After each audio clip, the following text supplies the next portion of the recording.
Hi, I'm Doni. I'm Trinidadian Costa Rican. Hi, I'm Rhonda. I'm Afro-Honduran. And we are your co-hosts for Negra Negra, Soy. Or I am Afro-Latina. Every Tuesday, we'll bring you the insights, perspectives, and history of the African diaspora in Latin America. To educate, enlighten, and hopefully create a sense of belonging for you, our listeners and viewers. Negra Como Soy is brought to you by Cultures, the global multicultural magazine. Cultures celebrates cross-cultural identity because everyone should feel like they matter. ¡Eh, Dani! Hey, ¿qué tal? ¿Qué pedo vos? Bien, bien, todo está bien. ¿Cómo está contigo? Oh, we're so silly. I'm excited for our episode today. I am too. We have an amazing guest. I'm so excited. I know we've talked in private a little bit about the history of Garifuna and the Garinagu people, and I've been wanting to bring someone on to kind of share more about that because it's crazy to me that that culture is still not widely known or talked about when we talk about Latin American culture. So I'm super excited to bring our guest on. I will do a little intro about him. His name is Emilio Sasamu Thomas, and Sasamu is his like familial name, so the Garifuna name that he was given. And we know all about, we'll talk later about like how people have these different names that they're given. But he's the youngest member of the Garifuna Collective, which is a band based in Belize.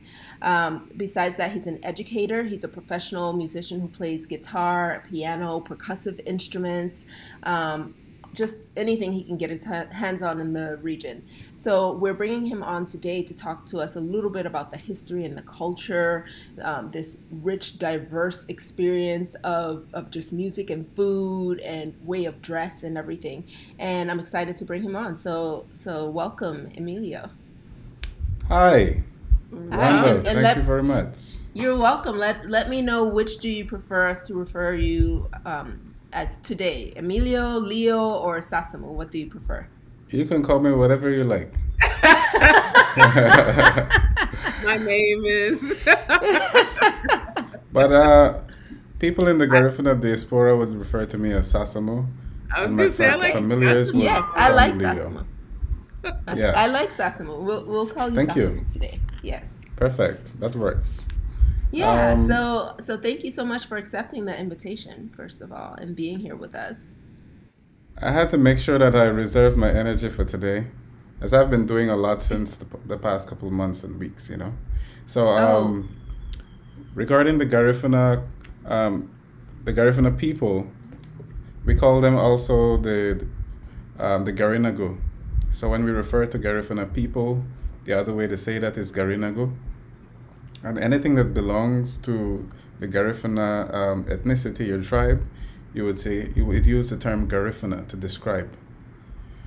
So the Garifuna people are a mixture of Africans who were here, I believe, before the time of when this guy Columbus got lost, and then as well as the Arawak and the Caribs from this region, actually. So when we describe what the Garifuna language is, it is an Arawak language spoken in African tongue. So our people were living on that island because the Caribs and the Amerindians and the Africans, they intermarried. This is over 400 years ago. And they form what is called the Garifuna people, or the Garinagu. And anything that you paint with black will come out dark. So even though people will see us, they will never be under the impression that we're mixed. We're a mixed people with the indigenous people from the Americas. Well, it's interesting that you say that. You said which region, and can you specify what region that you're speaking of? In specific to what? You had said the people of this region. From South America, from Central America. Got you. So, and the reason I say that's interesting, my mother's family is from Trinidad and Tobago, and we were just looking at a picture of my great uncle the other day, and we were talking about complexion because my grandfather appeared to be very light, but his brother is very, very, very dark. And my mother and I got into a conversation about, because we have Arawak heritage, and they are mostly indigenous. And she was telling me how the indigenous people of the island, this is what the skin color looked like. And so I Yes. literally did not know until last week. I always thought it was our African heritage. And she said, no, that's what the traditional indigenous people look like here. Yes. I am not a historian, but I can tell you things based on from the folk perspective.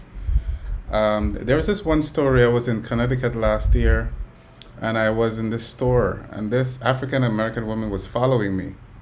And so while I was looking for the item that I wanted, when I got to where I was going to check out, she walks up to me and says, "Are you Indian?" And I'm like, I was laughing in my mind. I was like, I know I'm black and I look African, but maybe there's a reason she's asking me this. And I said, no. So I just left. And then when I went back home and I told my cousin about it, her boyfriend, who is Jamaican, said it's because of the high cheekbone and stuff like that, and we're descendants of the Arawaks and Caribs of the Caribbean. And then it started to make sense why she would ask me that. And then I have to also consider that an Indian person doesn't look like what we call Indians. It's a disrespect to call a Maya or a Carib person an Indian because they are not from India. And this is one of the reasons why we're no longer celebrating Christopher Columbus. We're celebrating World's Indigenous Peoples Day because it's out of ignorance that we call this region the West Indies. So that's a story I wanted to share with you. I hope that didn't take up too many minutes. No, not at all. It was fascinating. Yeah, I wanted to. Yeah.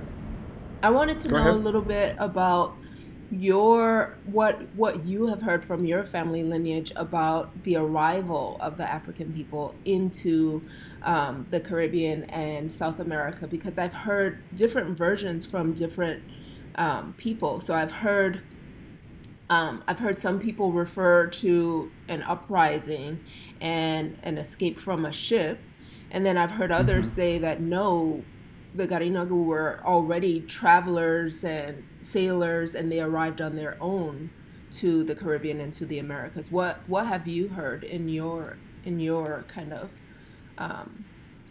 family history?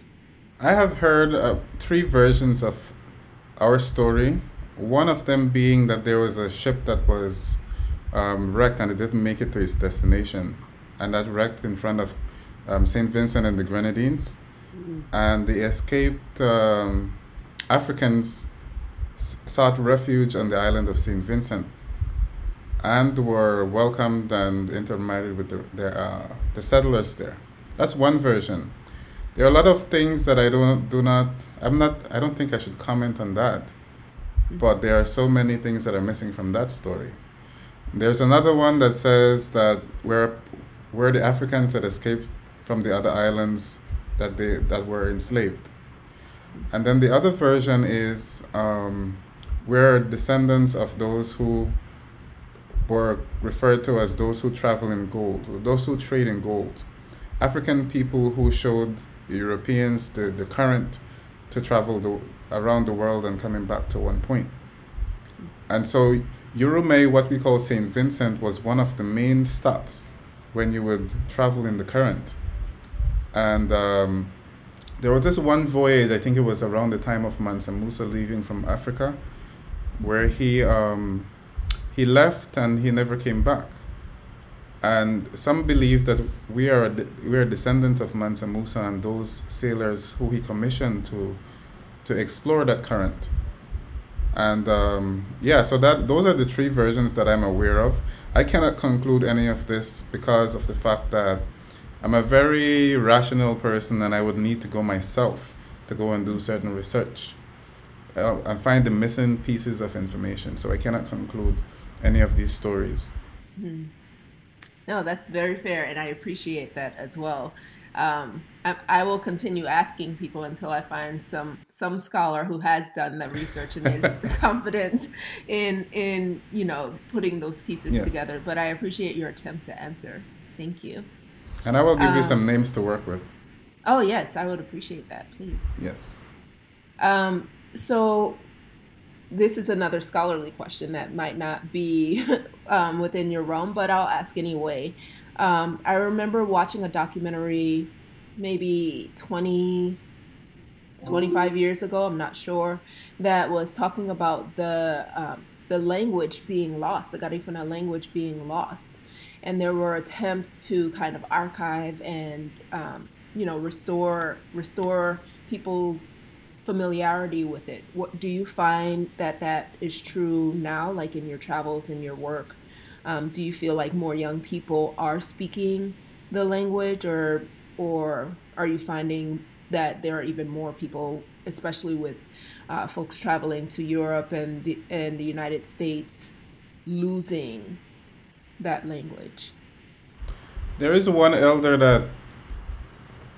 that shared with me something very personal, and it was because of our people. We were very reserved, and we did not want to share our language and culture with other people.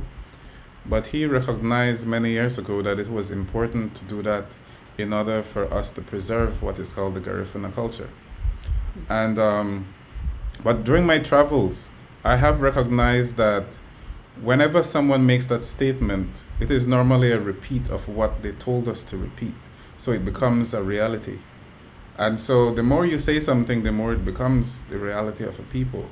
And so we have to be very careful of even asking questions like this one, because these questions bring rise to opportunities of depleting the language and ending it. Mm-hmm. So regarding the language, I have traveled in 30 or 40 something Garifuna communities between Honduras and Belize. I have never been to Nicaragua, but I've been to Guatemala, Honduras, and all the communities here in Belize. And the Garifuna language is alive. Even if it's just 5 people who speak it, the mere fact remains that it is alive. And so our responsibility now is to teach the other generation and to continue the language. It is very important that we recognize that we have a responsibility, and saying that it's dying instead of doing something about it means that we intend to let it die. So you would never hear me saying those words. I love that. What do you feel like you're doing to help preserve the culture? What am I doing? That's a very good question. What I have been doing since 2013, I started a language program because I lost my language as well. And I found my teachers within that year. And I was running this program here in Negra for 3 years. And a number of people benefited from it and got the foundation of the language. But I was only doing that for a period of time, and I needed to do something else. And I believe that if I could have sacrificed 3 years of doing it, others can do the same, because we do have elders who can speak and teach and explain how the language works. And it is very easy. I don't think a Chinese child or baby would tell you that it's hard to learn Mandarin, So I as an educator, I always tell people that you're never too old to learn. And if you think that something is hard, you have a problem, and you're the problem.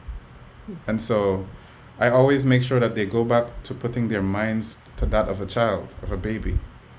And what I've been doing is that when I go and travel, I will go on the stage, and I would tell these people who I interact with something in their own language, and I would invite them to Belize and tell them a bit of what's going on. I don't tell them too much, as I keep them curious, Come back to Belize, let people know that you appreciate, let these people know you appreciate their language and culture, and then they will appreciate it some more and do something about it. But of course, we have to do some homework here, as the Garifuna Collective, as Sasamu, because this is the language, this is the narrative that I carry out. You know, it is not going to die. We can't allow it. And I am sure that there are many before me who have shared that same sentiment, and even after I'm gone. So we are ancestors in training. I like that. Yeah. I like that, ancestors in training. It's Yeah. good. Has that program continued? Did someone else continue the work that you started? Others continue the work. There are some, there's Gwen Nunes Gonzalez, who I am not 100% sure that she is still doing the online sessions. But I think that the period of the pandemic has given rise to many initiatives, such as, you know, people who sat down and realized that they could have done more, and people who realized that they can use this time to do exactly what they needed to do to preserve the language and the traditions and stuff like that. So the work continues, and there is always someone who comes in the open and gives themselves to the cause of preservation. That's great to hear because I would love to connect with whoever that is so that I can reconnect with I the will language write as you. well. Thank I you. will write you the names and the specific items that they have to offer. Thank you. Well, Donnie and I are both educators and scholars because if you're an educator, you're a lifelong scholar, right? Of And I'm sure course. we would both appreciate if you would like to teach us maybe a greeting or something that we could use to express our appreciation for the culture and language. Okay. Um, Let me see. There's no such. Well, now that we have created more words, there's also. What time is it there? It is morning. So Yes. in the morning, you would say buiti binafi. Buisi banafi. Buisi bana. Buiti. Buiti Buiti. banafi. Aha. Buiti. Buiti. Buiti. Buiti Binafi. banafi. Binafi. Yes, it's a very sexy language, so everything should be pronounced very properly and nice. Buiti Buiti banafi. binafi. Buiti Buiti Yes, binafi. banafi. with a B, I like right? that. See? And Yes. if you want to say hi or greetings, things like that, you would say mabwiga. Ma, Mabwiga. mabwiga. Yes, Mabwiga. Mabwiga. correct. I like that. Wait, now, Mabwiga. what time is Buiti it? Where are banafi. you right now? At this moment, I am in Belize. I Ah, was in Roatan a couple of weeks ago, durante la Semana Santa, I and see. um, and I'm leaving to the U.S. for like a month and a half next Friday. where will you be in the U.S.? I'll be in Midland, and I should be traveling also to New York. Oh, Midland, Texas? Yes. So, but when I get to the US, then I'll have a big idea of where I want to go outside of Midland. So I have to be there for a month and a half, but during that time I should be taking this course that I told you about. I believe yesterday. I got Okay. accepted at this summer program in Budapest, and it's for a week leadership course in music and intangible heritage. So I'll be Oh, there for 1 week. Then after I return to the US for about 3 days, 2 days, come back to Belize, go to Mexico, and then fly back to Europe for like a 3 weeks to a month on tour. You, wow, you're you sound like me busy. right now. Yes. I'll Donnie be was just I'll giving be us her doing itinerary. Oh yes, yeah, yes, yes. it does. And you know it doesn't end there. That's just the beginning. No, we just had this conversation, but when you have a mission to teach, to educate, and to learn, it's Hmm. everywhere, right? So yes, Yes. I mean, in the next 5 months, I'll be on 5 continents in 15 countries, and yeah, very similar to what you're saying. I'm in the U.S. right now, but I just came Hmm. from South America, going back to Europe. Then I'll be in Asia and Africa, then back to Europe, and then back to South America. Oh my. So, yes, yes. We should I want to see. be like We you when should, I grow up. But I think you're like me now. I think we should see if we'll be in the same place at the same time and try to connect. We'll keep in touch. I'll give you an idea of my itinerary as soon as in a couple days. That sounds great. That sounds great. Okay, so I didn't mean to interrupt our language education. So Mabuiga is Mabwika, tell me again, what's that one? hello, hi, Okay. greetings. Okay. Buiti Binafi is good morning. It's borrowed from the English language. Buiti means good. Binafi means AM or in the morning. And if I Okay. want, and another greeting is Ida Bianchi. Ida Bianchi is how are you in that sense. Ida Bian. Ida Bianchi. I wrote it in the chat as well. Oh, thank you. Let's see in the chat. So there's a root that is called Magadie. Magadie. Mm-hmm. Die is with a D-I-E. And Magadie means good or good looking or beautiful or handsome. So when you add some root words, some stems at the end, these are called suffixes. So when you add tina to Magadie, it becomes one word and it means I am fine, I am beautiful, I'm good looking, I'm handsome. So what changes it is what is added at the end. Magadie tina. So if I want to say you are beautiful, I would say Magadie tibu. Ah, Magadia Tibu. Yes. I will send you some notes that I have. I appreciate Interesting. that. I like when we can stop and take notes during the during the interview. Like, let me get on. Exactly what Magadie. we're doing. I So those love are the some greetings in Garifuna. Magadi Etubu. I like that. Mm-hmm. Yes, I Great. love it. Very, And very it is a sexy language, as you said. It Yeah. rolls out really nicely, Uh-huh. yes. So right? And some rules to know is that you do not have consonant blends in the Garifuna language. It's like Japanese. So you always have a vowel and a syllable, and all Garifuna words end with a vowel sound. Mm. okay. Oh, I see. I see. Oh, Now I'm not a looking at linguist. Is that makes oh, go sense. ahead, Donnie, please. No, I was just looking at the notes. That makes sense. That's part of what makes it sexy, I guess. Oh yeah. And my question was going to be: is this in following with traditions that come from countries within Africa? I'm not a linguist, so I'm not sure if that is trending with that, or if it's something that comes more from the indigenous people of the we Caribbean. we do not speak an African language as Garifuna people. It is like I said earlier, it is an Arawak language spoken in African tongue. We speak like Mm-hmm. Africans. And also it is a combination of Carib and Arawak. But the what used to happen in history is that the mother is an Arawak person, as these Carib guys used to go and steal the Arawak women after defeating the men. And so the children that would have followed after, they would speak Arawak because children learn language from the mother. And at a certain time, the boys, when they get to a certain age, they would move over to the settlement where the Caribs are, the men. And in that situation, the language changes to the Carib language.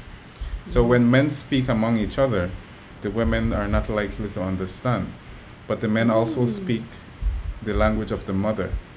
And then somewhere along the line, the man's speech or the male speech started to get less and less over time and space.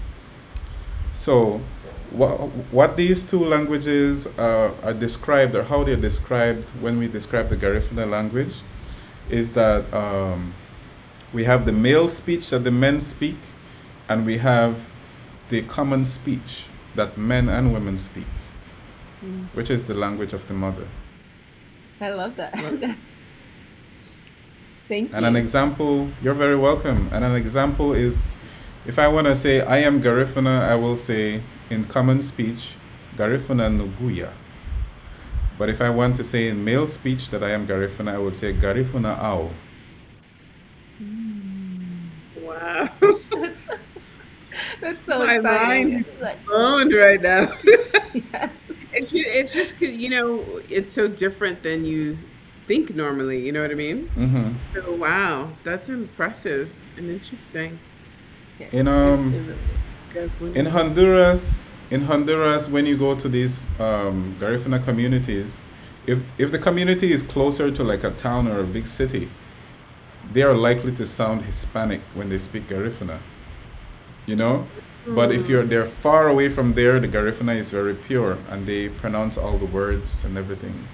Um, they will not be rolling the tongue and speaking the Spanish, um, Dialect. yeah, the dialect or whatever. Pronunciations. And some people in these nearby villages, they would switch without thinking. You know, yo voy a la tienda, você tiene aba ereba. Like they switch, they do a lot of code switching without realizing it. But Wow. in their minds, probably they think that they're speaking one language, but they switch. And it's the same in Belize. And the thing is, what I've observed and what I've found out as well is that Garinago in Honduras have more English in their Garifuna than we do, and we have more Spanish in our Garifuna than they do. You know, so it's a very strange thing because Belize is based on English. It's an English country. That's my Yes. experience with my cousins. Like they all speak Spanish and Garifuna, and sometimes it goes crossed. And so we would Mm-hmm. go to church in New Orleans, and it was a Catholic church. And the service, I could understand parts of it because it was in Spanish, and then like it was just this constant um, Switching. roller coaster of Garifuna words in with the Spanish in the Catholic service. And Yeah. so the best way for me to follow was that, Catholic, well, I don't know if you know, but Catholic service is the same wherever you go in the world on Oh whatever yeah. day it is. And so if you know the service from the previous years or just growing up, then you know what's going on. Of Um, course. but it was definitely a fluctuation between the two Of languages. course. Yeah. That there is very common. The code switching. Wow. I'm not a linguist or anything. I just did one course when I was studying to become an educator, and then I didn't really use the. It wasn't relevant at the time, but when I started to travel a lot in Honduras, as the first time I went there, I went to 30 something communities in 3 weeks or 2 weeks, and then everything started to come to me, and I started to use my what I learned in college to fuse English, Garifuna, and Spanish in order to teach English at a Mm-hmm. particular school in Triunfo de la Cruz, you know? So I had Mm-hmm. to get all these pieces of things in my brain and I formulated something to teach at the school and to help the teacher who was teaching English at the time. And she was very cute, the way she spoke English and the little English she knew. But she was on the right track. I admired seeing that, and I spent some days teaching her some concepts, some things that she would need to help these little babies that she was teaching, because they're at the right age to learning a new language, you know. You know, So, it's yeah, go ahead. sorry, go ahead, go ahead. Well, I was gonna say it's just so lovely to hear you because so my mother's side is from Trinidad and Tobago, and my father's side is from Costa Rica. Mm-hmm. So your accent is very much like my Costa Rican side, which makes sense, right? Everything that you're saying, it makes sense. Just Yeah, the way the word, I didn't grow up with them. I've grown up with the culture, but I wasn't with them every day. of So it's course. not an accent that I can mimic or anything, but I always can pick it up. And Mm-hmm. I could never put my finger on how they're actually saying the words because it's not Spanish. I mean, they speak Spanish, but it's the way the words are said, and you're saying your Of course. words in the same manner. So it's just interesting to hear, and it's a certain kind of twang as it comes through. It's very comforting to me. So it's You nice said to hear. Trinidad? Trinidad and Trinidad, Tobago? yes. See, Okay, yes, Trinidad. That means we're cousins. St. Vincent is yeah, not far away from there. You have that's right. Arawak ancestry. So Yes, one thing that I found out as well is that even though the Garinago were based in St. Vincent, we traveled among these islands. So we're one people, and if you ever do an ancestry DNA test, you're going to find your cousins from those islands. I have an ancestry DNA test in my drawer right now. I'm looking at it. And my mother has done one, right? So I was actually surprised. I haven't seen hers, but she was telling me I was surprised how much African she had in hers. I'm interested to see what mine's going to be. Yeah, Gotta I've make the done move, four. Donnie. I've done Well, four I ancestry haven't made tests. the move because you've done four. I've done Why? four different companies to Oh, see four to look countries. for Okay. consistency. To compare. Compare. To And Yes. compare. But what did you find? I have family in Brazil. I have family in Cayman. Like the funny part was Brazil because I told you that every time I would go to Brazil, I would get these arguments like, "No, you're Brazilian. If you're Honduran, then your family must have come from Brazil." I'm like, "No, no, I don't have." And then I had people show up in Brazil that are related to me, and I was like, "Oh, maybe." Well, and But Emilio, it's so interesting, or Sasamu, because as you say, when I asked you what area of which you speak, I've been traveling South America most of last year. And I was saying to Rhonda that I felt like home. That felt like home to me more than any place I've been. And I've been to a lot of countries, even more than Trinidad and Costa Rica. But everything that you're saying really, and as Rhonda just says, people said, "Oh, you're from Brazil. You're from Brazil." And I would be in some random South American country, and people would think I'm from there, and I could not figure out Hmm. why. But I think you're right. It's just when you have that pull, that lineage pull, that ancestry, it's almost like you can feel other people, right? Of It's so course. funny that you were saying, I'm interested to talk to you more because I feel like we probably are cousins. Yep. Yep. And you see, there is something that I started to teach at an indigenous festival in Panama, I think in 2016. There was this concept that I developed, and I call it ancestral memory. And the way you introduce that to someone, have you ever been to a place that you have never been before, but you've been there before? yes, And that is why in our DNA, we have ancestral memory. In every cell in our bodies, we have ancestral memory. And Yes. in order to access those memories, you have to learn how to meditate and become one with yourself. And some people naturally have the connection to themselves. So, like when I went to Roatan and I flew over Roatan, there were I used to hear about the stories that some of my people will tell when they would go to St. Vincent in Urume. But when I had the experience of flying over Roatan last month, it was a strange feeling that I never expected. And when I walked on the shores and on the mainland of Roatan, I started to have these memories of things like when I watched the mountains and walking on a particular place in a particular area. There are some things that I remembered, and Yes. these memories are not mine. Yes. So that's exactly what I'm talking about. I've been to I had places where I recall things. Yes, I had similar experiences in Peru and in Buenos Aires. Hmm. Very much Yeah. and so, I always share. especially Peru. Peru, I had a lot of memories, and they're very clear. I speak to people Yeah. as if, you know, it's just real. I don't know what they think when I say these things, but I know that they're real. Yeah. And that Yeah. is the thing with the normal, or I wouldn't say normal, but the traditional Garifuna person is a spiritual person, Mm, especially as a result of us being descendants of Africans and the indigenous people of the Americas. And spirituality has always been a thing. And that is why I cannot feel religious practices too much.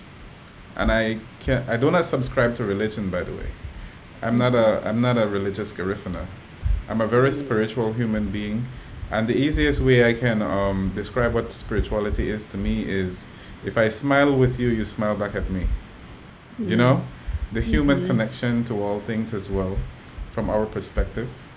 So I don't care where you're from and stuff like that, so long as we can bond and stuff. I understand that the world is governed by order and chaos, and many times people don't know that they are on the chaotic side.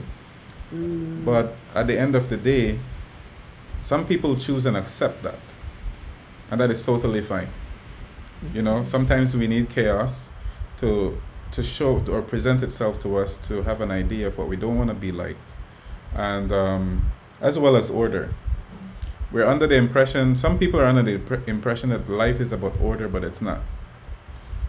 You know, we cannot be that naive, and we have to be aware of what these items are in order for us to build our awareness and to prepare and manage ourselves when we go into the public, when we go among other people. So as a leader, as they describe me to be, when I go to a particular place, I think I change the entire environment, the very ground I walk on. You know, because of the standards and what I stand for in my community and in my country. So I don't, and people like to force me not to pay for things. You know, I don't like that, because I'm a business person. I understand. I'm encouraging people to be more business wise, because the school system here teaches you to be an employee. And that is a big problem, because there are not a lot of jobs, but there's a lot of work. And so that's what I'm advocating for the past about 2-3 years. Yeah. Love that. Thank you so much. I want to say what I've heard so many times before be said, and like, I don't know. But you feel wise beyond your years, and it's so appreciated the way that you're able to share not just your thoughts, but your understandings about things. So thank you so much. Right. He's I do want to in the ancestral stream. Yes, and I wanted to just share one point before we kind of sign off. When you talked about that ancestral memory, I don't know if this has come up for you, but I'm always thinking about the biology of us as cells from an egg from our mother.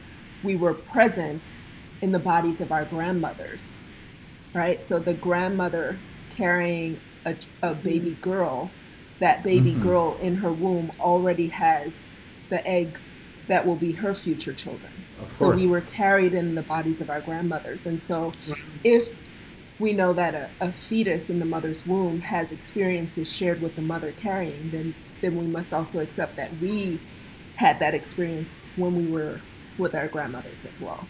Yes. And so that ancestral memory takes on a different meaning when it's not so far removed. You know what I mean? So I really resonated with that share. And that is why, to relate to something like that, there is something called the drums of our fathers here, where they show the connection of the past, the present, and the future. Someone who is like certain indigenous people, such as myself, I do not see the difference between past, present, and future. All these things are happening at the same time, you know? And so this is why I'm very connected to what has happened, what is happening, and what will. So this is the last thing I wanted to share, what I want to share with you. Well, I here's why I love hearing that, because I feel the same, and it's interesting because in this dimension that we live in, the traditional world that we're living in, they consider that woo woo, right? Like Deja or vu. even what did you say? Well, No, I mean, no, woo woo, woo like it's out there. sense of, Woo-woo. Oh, yeah, okay. it's too mystical. It's not religious. It's not rooted in a grounded foundation. And I think even what we talked about in going places and knowing that your memory is clear as to what has happened to you in this space that you have memory of before. Those types of things, I think especially religious people, but people who are very immersed in society. Maybe that's the way to say it. I don't know how else to say that. It sounds too out there and if you're religious, because I grew up Catholic, it sounds like you did too, Rhonda. I did too. Okay, okay. I think for that region, it makes sense as well. And you're taught that that's evil, right? That you're not supposed to think those things or do those things, and so then there's this dichotomy and this internal fight. I think for some people, on one hand, you understand it and you can feel it. On the other hand, it's not supposed to be. So you don't speak about it, and you try not to think about it. Right.